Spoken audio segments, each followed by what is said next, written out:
Dozens gather for a moment of silence at 16th and H Streets in D.C. They stayed for 8 minutes and 46 seconds, the length of time that a knee was pressed into George Floyd's neck.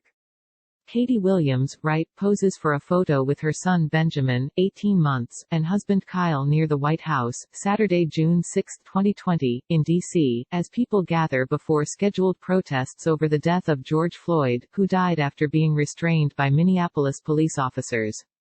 A checkpoint blocks traffic on 16th Street Northwest as people gather near the White House, Saturday, June 6, 2020, in D.C., before scheduled protests over the death of George Floyd, who died after being restrained by Minneapolis police officers. A man takes pictures of demonstrators gathering ahead of protests in D.C. on Saturday.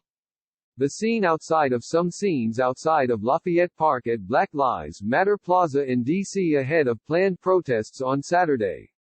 A crowd begins to grow in D.C. ahead of scheduled demonstrations on Saturday.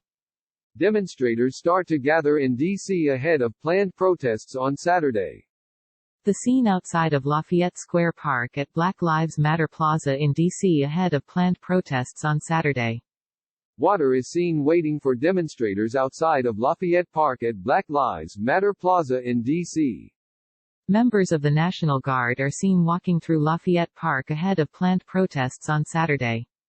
People taking photos outside of Lafayette Park at Black Lives Matter Plaza in D.C. ahead of demonstrations.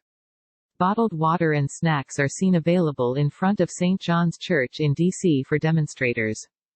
Like WTOP on Facebook and follow at WTOP on Twitter to engage in conversation about this article and others.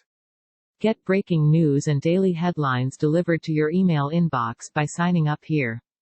Copyright 2020 WTOP. All rights reserved. This website is not intended for users located within the European Economic Area.